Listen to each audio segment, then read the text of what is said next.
Hello friends, स्वागत है आप सभी लोगों का हमारे चैनल कुक स्टडी में। मैं कुमार बेस्ट। इस वीडियो के माध्यम से दोस्तों आपको यहाँ पर कराऊंगा आर्मी टेक्निकल एनए का दोस्तों केमिस्ट्री का पार्ट नंबर 22, यानी कि दोस्तों यहाँ पर आपको मिलेगा रसायन विज्ञान का भाग नंबर 22।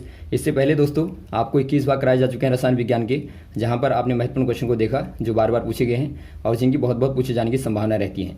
तो आराम से आप सारे क्वेश्चन को दोस्तों श्रृंखला में नोट करते रहेंगे। जो भी क्वेश्चन यहाँ पर आपको मिलते हैं आप सारे क्वेश्चनों को नोट करेंगे ताकि एग्जाम के पहले दोस्तों एक बार आप रिवाइज कर लें और सारे क्वेश्चन को आराम से आप कर पाएं। तो शुरू करते हैं। और देखिए दोस्तों, वीडियो को शुरू करने के पहले थोड़ी सी एक दरख्वास्त करना चाहेंगे। यदि आपने हमारे चैनल को सब्सक्राइब ना किया हो तो प्लीज़ सब्सक्राइब कर लें ताकि हमारे वीडियोस दोस्तों लगातार आपको मिलते रहें। तो शुरू करते हैं क्वेश्चनों को। देखिए पहला क्वेश्चन क्या दिखता है दोस्तों आपके यहाँ पर, which of the following statement about the given reaction are correct. यानी कि दोस्तों आपको बताना है निम्न में से कौन सा वाला कथन दी गई अभिक्रिया के लिए सही है। आपको देखिए रिएक्शन क्या दिया दोस्तों, आयरन की रिएक्शन वाटर मॉलिक्यूल के साथ में होती है। तो यहाँ पर मिलता है आयरन का ऑक्साइड Fe3O4 और दोस्तों यहाँ पर H2 रिलीज होती है यानी कि निकलती है। तो यहाँ पर देखिए दोस्तों आपको पहला वाला दिया है iron metal is getting oxidised. दोस्तों यदि आप आयरन को देखें तो आयरन देखिए यहाँ पर आपका Fe था और यहाँ पर दोस्तों आपका हो जाता है Fe3O4। और आप जानते हैं दोस्तों जब ऑक्सीडेशन होता है, ऑक्सीडेशन यानी कि ऑक्सीकरण होता है दोस्तों, यहाँ पर क्या होता है इसमें दोस्तों देखिए मेनली आपको देखना है ऑक्सीडेशन जो नंबर होता है दोस्तों, यानी कि जो ऑक्सीकरण संख्या होती है वो इंक्रीज होती है यानी कि बढ़ जाती है। और दूसरा होता है दोस्तों एडिशन ऑफ ऑक्सीजन, यानी कि दोस्तों जो आपका ऑक्सीजन मॉलिक्यूल होता है वो दोस्तों यहाँ पर जुड़ जाता है। और तीसरा यहाँ पर होता है दोस्तों लॉस ऑफ इलेक्ट्रॉन्स। तो ये बार बार पूछे जाते हैं इनके आधार पर क्वेश्चन, तो आप इनको याद रखेंगे। यानी कि लॉस ऑफ इलेक्ट्रॉन मतलब दोस्तों आपका इलेक्ट्रॉनों की क्या होती है, इलेक्ट्रॉनों की दोस्तों कमी होती है। तो यहाँ पर आपकी मेनली तीन चीज़ें दोस्तों ऑक्सीडेशन में होती है। तो यहाँ पर आप देखते हैं जो आयरन है दोस्तों, यदि आप यहाँ पर देखें तो यहाँ पर दोस्तों पहली बात तो आपका ऑक्सीजन ऐड हो जाता है और दूसरा आप यहाँ पर देखते हैं जो ऑक्सीडेशन नंबर है वो भी दोस्तों बढ़ जाता है। तो यहाँ पर आप कह देंगे आयरन का क्या होता है दोस्तों, ऑक्सीकरण होता है यानी कि ऑक्सीडेशन होता है। तो पहला वाला कथन आपका सही है। दूसरे वाले को देखें दोस्तों, वाटर इज गेटिंग रिड्यूस्ड। यदि आप वाटर को देखें दोस्तों, वाटर मॉलिक्यूल को देखें, यहाँ पर H2O था और यहाँ पर आप देखते हैं दोस्तों H2 हो गया।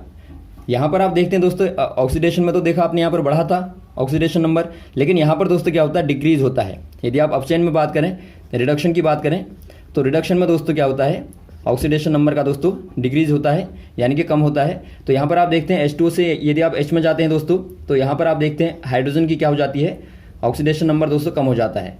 तो यहाँ पर आप देखते हैं H2 मॉलिक्यूल H2 में कन्वर्ट हो गया, तो इसका मतलब क्या हो गया, तो वाटर मॉलिक्यूल का दोस्तों क्या हो गया, अपचयन हो गया। तो दूसरा वाला कथन भी दोस्तों आपका सही है। थर्ड वाले कथन को देखेंगे दोस्तों आप, water is acting as reducing agent, यानी कि जल अपचायक का कार्य करता है। ये दोस्तों आपका गलत है क्योंकि यहाँ पर आप देखते हैं जो आपका H2O है दोस्तों ये एक प्रकार से ऑक्सीडेशन एजेंट का दोस्तों कार्य करता है, ऑक्सीडाइजिंग एजेंट का दोस्तों कार्य करता है। तो देखिए आपका चौथा वाला दिया है water is acting as oxidising agent, जल एक ऑक्सीकारक का कार्य करता है। तो चौथा वाला आपका सही है। तो ऑप्शन नंबर यहाँ पर देखिए दोस्तों आपको बी वाला दिया है, पहला दूसरा और चौथा, तो बी वाले में आप टिक कर देंगे। अगला क्वेश्चन देखिए दोस्तों, the process of reduction involve. आपको बताना है दोस्तों अपचयन की प्रक्रिया होती है, कैसी होती है दोस्तों, एडिशन ऑफ ऑक्सीजन या एडिशन ऑफ हाइड्रोजन या रिमूव ऑफ ऑक्सीजन या रिमूव ऑफ हाइड्रोजन। यहाँ पर दोस्तों देखिए जो आपका रिडक्शन होता है, रिडक्शन में दोस्तों आपको हमने बताया था जो ऑक्सीडेशन नंबर होता है दोस्तों क्या होता है डिक्रीज होता है। और साथ में दोस्तों एक महत्वपूर्ण चीज़ आपको याद रखनी है, यहाँ पर एडिशन ऑफ हाइड्रोजन होता है, यानी कि दोस्तों आपका हाइड्रोजन का क्या होगा, योग होता है या फिर आप कहें संयोग होता है। तो यहाँ पर आप देखते हैं दोस्तों ऑप्शन नंबर आपका बी वाले में दिया है, एडिशन ऑफ हाइड्रोजन दोस्तों ये आपका अपचयन में होता है, एडिशन ऑफ ऑक्सीजन का में होता है, ये दोस्तों आपका ऑक्सीकरण में होता है। तो ऑप्शन नंबर आप बी वाले में टिक कर देंगे। अगला क्वेश्चन देखिए दोस्तों, निम्न में कौन ऊष्माक्षेपी क्रिया है। आपको बताना है दोस्तों which of the following are exothermic process. दोस्तों यहाँ पर देखिए जो आपका एक्सोथर्मिक होता है, एक्सोथर्मिक होती है दोस्तों, यानी कि इसको आप बोलते हैं ऊष्माक्षेपी। इसमें क्या होता है दोस्तों, ऊष्मा यानी कि हीट जो होती है रिलीज होती है, यानी कि दोस्तों ऊष्मा क्या होती है, निकलती है। तो जिस वाली अभिक्रिया से भी दोस्तों ऊष्मा निकलेगी उसको आप बोल देंगे एक्सोथर्मिक। तो पहली वाली रिएक्शन दिया दोस्तों आपको, reaction of water with quick lime.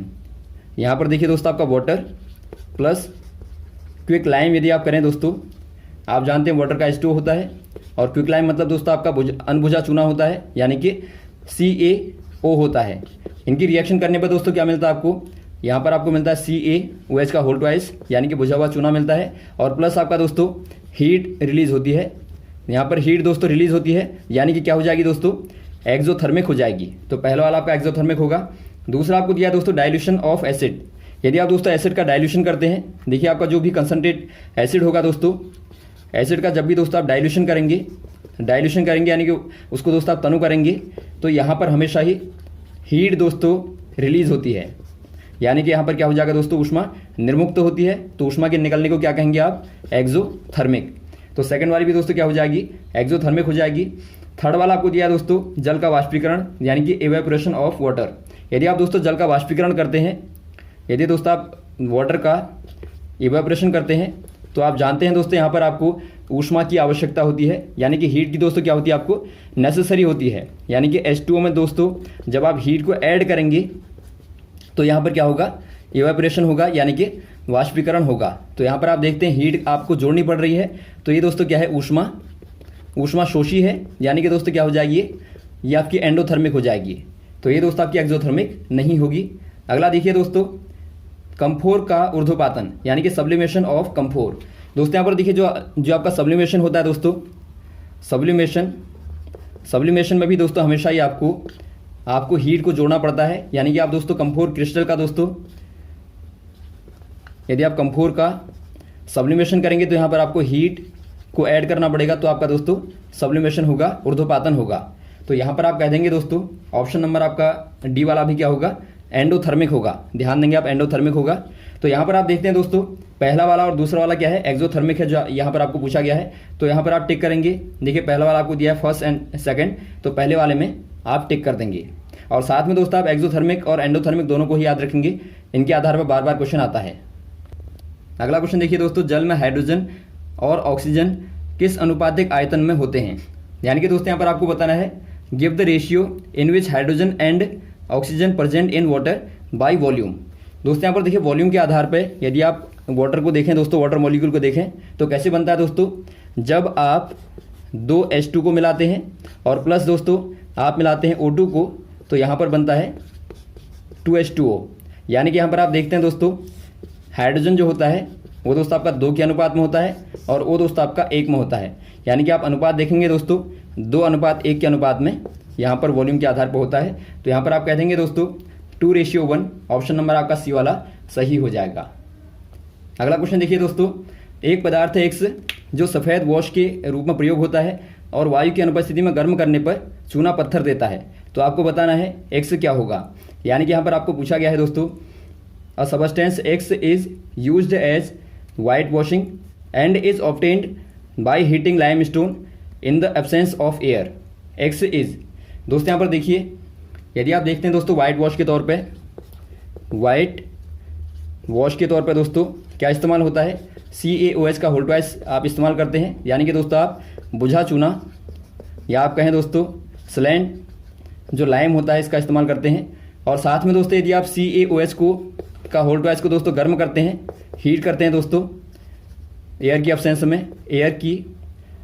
में यानी कि अनुपस्थिति में, तो यहाँ पर क्या मिलता है दोस्तों, आपको CaO मिलता है, यानी कि यहाँ पर आपको चूना पत्थर मिलता है। तो यहाँ पर आप कह देंगे दोस्तों ऑप्शन नंबर आपका बी वाला हो जाएगा, CaOH का होल ट्वाइस यानी कि कैल्शियम हाइड्रोक्साइड।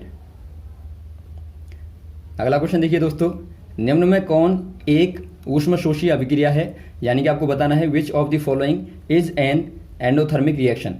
थोड़ी देर पहले दोस्तों आपने एक्सोथर्मिक को देखा, यहाँ पर आप देखेंगे एंडोथर्मिक रिएक्शन यानी कि दोस्तों ऊष्मा शोषी अभिक्रिया। यहाँ पर क्या होगा दोस्तों, हीट का यानी कि ऊष्मा का दोस्तों क्या होगा, योग होगा यानी कि एडिशन होगा। तो यहाँ पर देखिए कौन से वाले में एडिशन होता है दोस्तों, पहला यहाँ पर आपको दिया है डाइल्यूशन ऑफ सल्फ्यूरिक एसिड। आपने देखा दोस्तों एसिड का जो डाइल्यूशन होता है यानी कि तनुकरण होता है दोस्तों, हमेशा ही क्या होता है, इसमें दोस्तों हीट रिलीज होती है, यानी कि यहाँ पर क्या हो जाएगी, एक्सोथर्मिक हो जाएगी, या फिर आप कहें दोस्तों ऊष्माक्षेपी हो जाएगी। पहला वाला दोस्तों आपका एक्सोथर्मिक होगा। सेकंड वाला देखिए सब्लिमेशन ऑफ ड्राई आइस। यदि आप दोस्तों आइस का सब्लिमेशन करते हैं, आइस का दोस्तों सब्लिमेशन करते हैं यानी कि आप ऊर्ध्वपातित करते हैं इसको, या फिर आप कहें दोस्तों आप घोलते हैं, तो हमेशा ही दोस्तों ऊष्मा यानी कि हीट को दोस्तों आपको ऐड करना पड़ता है। तो यहाँ पर आप देखते हैं सेकंड वाला दोस्तों क्या हो जाएगा, बी वाला आपका हो जाएगा दोस्तों एंडोथर्मिक या फिर आप कहें ऊष्माशोषी। जब भी दोस्तों बर्फ पिघलेगी तो उसको ऊष्मा को एब्जॉर्ब करना पड़ता है, यानी कि ऊष्मा को अवशोषित करना पड़ता है। थर्ड वाला देखिए दोस्तों जल वाष्प का संघनन यानी कि कंडेंसेशन ऑफ वाटर वेपर। महत्वपूर्ण है दोस्तों, यदि आपको वाटर की वेपर को, जो वाटर वेपर होता है या फिर आप कहें दोस्तों वाष्प होती है, जो जल वाष्प होती है, यदि आपको दोस्तों इसको संघनित करना है, यानी कि कंडेंसेशन करने का मतलब कंडेंस करना है दोस्तों, या आप कहें संघनन करना है। इसका संघनन करना क्या होता है दोस्तों, जल वाष्प को आप दोबारा से जल में कन्वर्ट करते हैं। जो आपका वाष्प होती है उसको आप दोबारा से दोस्तों जल में लाते हैं। तो इसके लिए दोस्तों आपको क्या करना पड़ेगा, आपको तापमान को, टेम्परेचर को दोस्तों कम करना पड़ता है, या आप कहें दोस्तों डिक्रीज करना पड़ता है। यानी कि दोस्तों यहाँ पर आपका क्या हो जाएगा, यहाँ पर ऊष्मा दोस्तों या फिर आप कहें हीट रिलीज होती है, तो ये क्या हो जाएगी दोस्तों, एक्सोथर्मिक हो जाएगी। तो यहाँ पर आप ध्यान देंगे, ये भी दोस्तों आपका एक्सोथर्मिक होती है। चौथा वाला आपको दिया दोस्तों मानव श्वसन क्रिया यानी कि रेस्पिरेशन ऑफ ह्यूमन बीइंग। दोस्तों यहाँ पर देखिए जो आपका रेस्पिरेशन है उसमें आपको हमने बताया था ग्लूकोज का दोस्तों क्या होता है, जो ग्लूकोज होता है उसका डिकम्पोजिशन होता है दोस्तों, और वहाँ से क्या निकलती है, हीट दोस्तों रिलीज होती है। तो यहाँ पर आप कह देंगे ये भी दोस्तों एक प्रकार से क्या होती है, एक्सोथर्मिक होती है, यानी कि ऊष्मा क्षेपी होती है। ये दोस्तों बार बार क्वेश्चन पूछे जाते हैं, सारे के सारे क्वेश्चन आपको बार बार पूछे जाते हैं, तो दो आराम से आप इनको नोट कर लेंगे और साथ में दोस्तों आप फैक्टों को याद रखेंगे ऐसा क्यों होता है। तो यहाँ पर आपका जो आंसर हो जाएगा दोस्तों, जो यहाँ पर आपको पूछा गया है एंडोथर्मिक आपका sublimation of dry ice, option number B वाला। अगला क्वेश्चन देखिए दोस्तों, संरक्षण के लिए निम्न में किन गैसों का प्रयोग होता है, यानी कि आपको बताना है विच of the following gases can be used for storage. दोस्तों यहाँ पर देखिए जो गैसेज होती हैं जो स्टोरेज के लिए इस्तेमाल होती हैं दोस्तों, यानी कि जो संरक्षण के लिए खाद्य पदार्थों में खासतौर पर इस्तेमाल होती हैं, वो कौन सी हो जाएंगी दोस्तों, कार्बन डाइऑक्साइड और ऑक्सीजन, या नाइट्रोजन और ऑक्सीजन, या कार्बन डाइऑक्साइड और हीलियम, या हीलियम और नाइट्रोजन।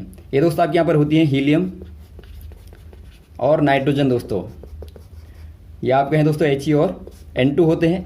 इनका इस्तेमाल दोस्तों खासतौर पर जो खाद्य पदार्थ होते हैं, जो फास्ट फूड आपने देखा होगा दोस्तों, फूडों में देखा होगा आपने, खासतौर पर आप नमकीन की पैकेट देखें या फिर आप चिप्स की पैकेटों को देखें, तो वहाँ पर दोस्तों एक प्रकार की गैस भरी रहती है अंदर, जो कि क्या करती है दोस्तों, भोज्य पदार्थों को या फिर आप कहें खाद्य पदार्थों को, जो फूड आइटम होते हैं उनको दोस्तों ऑक्सीडेशन होने से बचाती है, या उनका दोस्तों ऑक्सीकरण होने से बचाती है, या फिर आप कहें दोस्तों उपचयित होने से बचाती है। तो यहाँ पर आप कह देंगे दोस्तों जो यहाँ पर हीलियम होता है और जो आपका नाइट्रोजन होता है दोस्तों, इनका इस्तेमाल होता है एक प्रकार से स्टोरेज के तौर पे। तो ऑप्शन नंबर आपका हो जाएगा डी वाला। अगला क्वेश्चन आपको दिया है दोस्तों Pb+CuCl2, और यहाँ पर आपका बनता है प्रोडक्ट के तौर पे PbCl2+Cu, और यहाँ पर आपको पूछा गया है the above reaction is example of, यानी कि उपरोक्त अभिक्रिया उदाहरण है। दोस्तों यहाँ पर देखिए आपको क्या दिया है, Pb+CuCl2, और यहाँ पर आपका बनता है दोस्तों PbCl2 और Cu। यहाँ पर आप देखते हैं दोस्तों जो Cl2 है वो यहाँ पर क्या हो जाता है, डिस्प्लेस हो जाता है। तो इसको आप कहते हैं दोस्तों डिस्प्लेसमेंट रिएक्शन, या फिर आप कहें दोस्तों विस्थापन अभिक्रिया। और वैसे ही दोस्तों आपका जो कंबाइनेशन होती है या संयोजन कहते हैं आप, जो कंबाइनेशन रिएक्शन होती है दोस्तों, उसका एग्जांपल यदि आप देखें, आपने देखा H2 होता है और प्लस O2 को आप जोड़ते हैं तो यहाँ पर आपको H2O मिलता है। तो ये दोस्तों क्या है, ये आपकी कंबाइनेशन रिएक्शन हो जाएगी, या फिर आप कहें दोस्तों संयोजन अभिक्रिया हो जाएगी। वैसे ही दोस्तों यदि आप बात करें डबल डिस्प्लेसमेंट की, तो यहाँ पर आप देखते हैं HCl होता है, यदि आप इसकी रिएक्शन करें NaOH के साथ में तो क्या मिलेगा दोस्तों आपको, यहाँ पर आपको मिलेगा NaCl और प्लस आपका मिलेगा दोस्तों आपको H2O। तो यहाँ पर आप देखते हैं दोस्तों H यहाँ पे चला गया और Na यहाँ पर आ गया, तो आप देखते हैं डबल क्या हो गया दोस्तों, डिस्प्लेसमेंट हो गया, यानी कि द्विविस्थापन हो जाएगा। और यदि आप बात करें दोस्तों डिकम्पोजिशन की, तो यदि आप वाटर का इलेक्ट्रोलाइसिस करते हैं दोस्तों, तो वहाँ पर आपको डिकम्पोजिशन रिएक्शन मिलती है, यानी कि अपघटन मिलता है। तो यहाँ पर आपका हो जाएगा ऑप्शन नंबर डी वाला डिस्प्लेसमेंट रिएक्शन। अगला क्वेश्चन देखिए दोस्तों, वसा और तैलीय खाद्य पदार्थों में जोड़ा जाने वाला या भरा जाने वाला पदार्थ होता है, यानी कि दोस्तों आपको बताना है a substance added to food containing fats and oils is called. दोस्तों यहाँ पर देखिए जो आपके फैट और ऑयल कंटेन जो फूड सबस्टेंस होते हैं दोस्तों, उनमें क्या भरा जाता है आपको बताना है। उनमें दोस्तों ऑक्सीडेंट भरा जाता है, या रेनसाइड, या कूलेंट, या एंटी ऑक्सीडेंट। इनमें दोस्तों भरा जाता है एंटी ऑक्सीडेंट दोस्तों। थोड़ी देर पहले दोस्तों आपको हमने बताया था जो खाद्य पदार्थ होते हैं उनमें दोस्तों आप खासतौर पर नाइट्रोजन और हीलियम का इस्तेमाल करते हैं। तो ये क्या करते हैं दोस्तों, ये एक प्रकार से जो आपके खाद्य पदार्थ होते हैं उनको ऑक्सीडाइज होने से बचाते हैं, यानी कि उनका ऑक्सीकरण होने से दोस्तों बचाते हैं। और ऑक्सीकरण नहीं होगा दोस्तों तो क्या रहेंगी, वो आपके फ्रेश रहते हैं और बासी नहीं होते हैं। तो इसीलिए दोस्तों यहाँ पर आपका इस्तेमाल होता है एंटी ऑक्सीडेंट का। तो ऑप्शन नंबर आपका डी वाला सही हो जाएगा। ये दोस्तों कैसे कार्य करते हैं, जो ऑयल होता है दोस्तों उसका संपर्क एयर के साथ में नहीं होने देते, यानी कि उसका कॉन्टैक्ट ऑयल के साथ में नहीं होने देते। तो ये दोस्तों इनका मेनली कार्य होता है। अगला क्वेश्चन देखिए दोस्तों, जब जल से विद्युत धारा पास कराई जाती है तो कौन सी वाली अभिक्रिया होती है। यानी कि दोस्तों आपको बताना है what type of chemical reaction takes place when electricity is passed through water. दोस्तों यहाँ पर देखिए, जब आप वाटर से इलेक्ट्रिसिटी को यानी कि विद्युत धारा को पास कराते हैं दोस्तों, तो कौन सी वाली रिएक्शन वहाँ पर होती है आपको बताना है। थोड़ी देर पहले दोस्तों हमने आपको बताया था डिकम्पोजिशन का, डिकम्पोजिशन या फिर आप कहें दोस्तों अपघटन। इसमें क्या होता है दोस्तों, यदि आप वाटर मॉलिक्यूल को लें, यहाँ पर आपने लिया, ये आपका दोस्तों वाटर मॉलिक्यूल है O2 के H2O के साथ में, यानी कि यहाँ पर आपके 2 हाइड्रोजन हैं और एक दोस्तों ऑक्सीजन होता है। तो यहाँ पर दोस्तों यदि आप डिकम्पोजिशन करें, यहाँ पर आप दोनों को ले लेंगे, इनका दोस्तों आप इलेक्ट्रिसिटी यहाँ पर प्रवाहित करेंगे, तो इनका डिकम्पोजिशन होता है। यहाँ पर आपके हाइड्रोजन हाइड्रोजन हाइड्रोजन हाइड्रोजन और प्लस आपका दोस्तों O2 आता है, यानी कि यहाँ पर आपका 2H2 और यहाँ पर दोस्तों आपका O2। तो यहाँ पर आपने देखा दोस्तों, ये आपके पास में 2H2O था और जब आपने यहाँ से धारा प्रवाहित की यानी कि इलेक्ट्रिसिटी को दोस्तों प्रवाहित किया, तो यहाँ पर आपका बनता है 2H2 और O और O2। इसी को दोस्तों आप क्या बोलते हैं, डिकम्पोजिशन रिएक्शन बोलते हैं, यानी कि अपघटन बोलते हैं। तो ऑप्शन नंबर आपका हो जाएगा सी वाला, डिकम्पोजिशन दोस्तों वहाँ पर होता है। तो यहाँ तक दोस्तों आप क्वेश्चन को तैयार करेंगे, इसके बाद में आपको नेक्स्ट वाले पार्ट में लगातार क्वेश्चन को कराते रहेंगे। ओके, थैंक्स, जय हिंद, जय भारत।